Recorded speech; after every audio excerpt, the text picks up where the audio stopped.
సుమన్ టీవీలో మీ business promotions కోసం ఈ కింది నెంబర్ను సంప్రదించగలరు.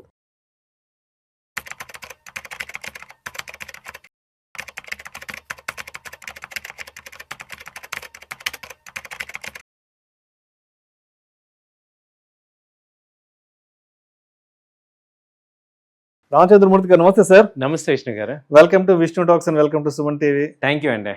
సో రామచంద్రమూర్తి గారు గత 24 గంటలుగా ప్రపంచవ్యాప్తంగా బాగా ట్రెండింగ్ క్రియేట్ చేస్తున్న, బాగా బజ్ క్రియేట్ చేసిన అంశం ఏంటో మీరు కూడా చూసే ఉంటారు.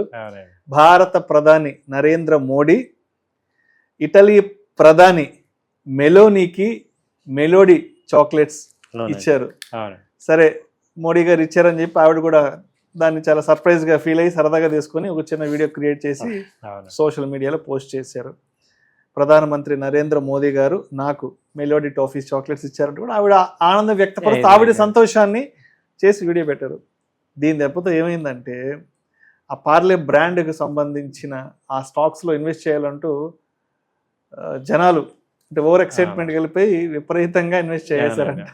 దాని తర్వాత తెలిసింది it's not a listing company అని. ఎస్, ఒక్కసారి అసలు ఆర్టికల్ ఏందో కూడా ఒకసారి చదువుతాను. ప్రధాని మోదీ మెలోనీకి మెలోడీ చాక్లెట్ ప్యాకెట్ను బహుమతిగా ఇచ్చిన వీడియో ఇప్పుడు వైరల్ అయిన విషయం అందరికీ తెలిసిందే. ప్యాకెట్ పైన పార్లే లోగో హైలైట్ కావడంతో ఇన్వెస్టర్లు పొరబడి పార్లే ఇండస్ట్రీ షేర్లను భారీగా కొనుగోలు చేశారు. అయితే ఈ మెలోడీ బ్రాండ్ అసలు యజమాని ప్రముఖ ఎఫ్ఎంసీజీ సంస్థ Parle products, Parle-G, hide and seek, Monaco వంటి పాపులర్ బ్రాండ్లు నిర్వహిస్తున్న ఈ కంపెనీ ఇంకా మార్కెట్లో లిస్ట్ కాలేదు. సో మొత్తానికి ఇన్వెస్టర్ల యొక్క అత్యుత్సాహానికి కథ అడ్డం తిరిగింది. ఒకసారి ఈ ఫన్ స్టోరీ గురించి, ఇక్కడ ఇన్వెస్టర్లు ఎలా పొరపాటు పడ్డారు ఏంటి, అండ్ మోదీ గారు మెలోనీ గారి మధ్య జరిగిన సంభాషణ ఏంటి అసలు?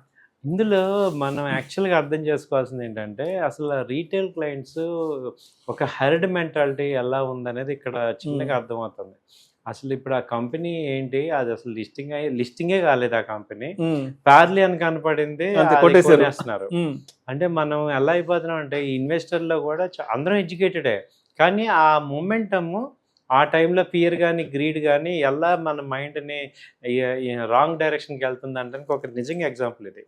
సో యాక్చువల్గా ఏంటంటే, మన ప్రధానమంత్రి గారిని చూస్తే లాస్ట్ 15 years నుంచి చూస్తున్నాం. ఆయన ఇండియాలో ఇండియాలో కాదు గ్లోబల్లోనే బెస్ట్ మార్కెటింగ్ పర్సన్. ఆయన ప్రమోట్ చేసుకోవడంలో ఆయనకి తెలిసినంత మార్కెటింగ్ స్ట్రాటజీ ఎవరు తెలియదు. ఎవరిని ఎలా ప్లీడ్ చేయాలి, ఎవరిని ఎలా మెస్మరైజ్ చేయాలి, ఎవరిని ఎలా చేయాలి అనేది ఆయన అసలు ఒక సామాన్యుడి నుంచి ఒక అధ్యక్షుడి వరకు కూడా ఆయన చేయగలరు. సో ఆయన ఇప్పుడు ఏంటంటే, ఇండియాకి యూరోప్కి పెద్ద ట్రేడ్ డీల్ ఉంది కాబట్టి ఆయన యూరోప్ పర్యటనలో ఉన్నారు. ఆ డీల్ వర్కౌట్ చేయడానికి, అందులో భాగంగా ఆవిడని ఇంప్రెస్ చేయడానికి స్వీట్ తినిపిద్దామని చాక్లెట్ ఆవిడ పేరు మీద ఈ బ్రాండ్ ఉంది. అసలు ఈయన చూడండి, ఈయన్ని ఐడెంటిఫై చేయటం, మెలోనీకి మెలోడీ ఇచ్చిన మోడీ. అసలు ఆయన ఏంటంటే ఆ చాక్లెట్ బ్రాండ్ ఇవ్వాలి. ఎన్నో బ్రాండ్స్ ఉన్నాయి వరల్డ్ లో, బట్ ఆయనకు ఆలోచన వచ్చింది. సో ఆయన ప్రెజెంటేషన్, ఆయన మార్కెటింగ్ స్కిల్స్ అంటే మామూలు కాదు. సో అది ఆయన ఇవ్వటం నిజంగా ఆవిడ చాలా షాక్ అయి ఉంటుంది. ఎందుకంటే ఈ బ్రాండ్ ని ఆవిడ పేరు మీద ఉన్న బ్రాండ్ యాక్చువల్ గా. సో అది ఆవిడ చాలా ఎక్సైట్ అయిపోయి నిజంగానే ఆవిడ ఒక చిన్న వీడియో చేసి ఆవిడ హ్యాపీనెస్ మాట్లాడుతున్న సందర్భాన్ని చేసుకుంది. దాన్ని ఏంటంటే మనం అందరం కూడా నిజంగా నా కంపెనీ ఉందేమో. అది ఇక్కడ ఏమైందంటే, పార్లేజీ అనేది యాక్చువల్గా ప్రైవేట్ లిమిటెడ్ అని ఎవరికి తెలియదు. అదే ఇక్కడ మైనస్ పాయింట్. పార్లే ఇండస్ట్రీస్ ఉంది, అదేం చేస్తుందంటే ఈ బిస్కెట్ బ్రాండ్ కాదు, అది వేరేది. అది 5 rupees 7 rupees ఆ రేట్లో ఉన్న స్మాల్ కంపెనీ అనమాట. దాన్ని కొనేసేసి అది అప్పర్ సర్క్యూట్కి వెళ్ళిపోయింది. సో దాని లాస్ట్ 3 months యావరేజ్ సేల్స్ కన్నా ఎక్కువ వాల్యూమ్ వెళ్ళిపోయింది. 24 గంటల్లో దాని స్టోరీ మారిపోయింది. సో ఇలాంటివి ఏంటంటే అప్పుడప్పుడు జరుగుతూ ఉంటాయి.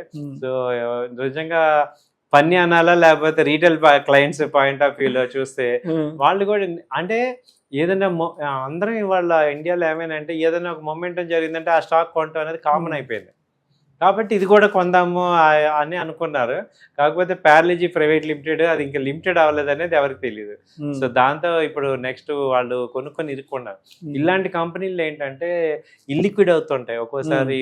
అవి సెల్లింగ్ చేయడానికి అవకాశం, సెల్లింగ్ కూడా ఉండదు.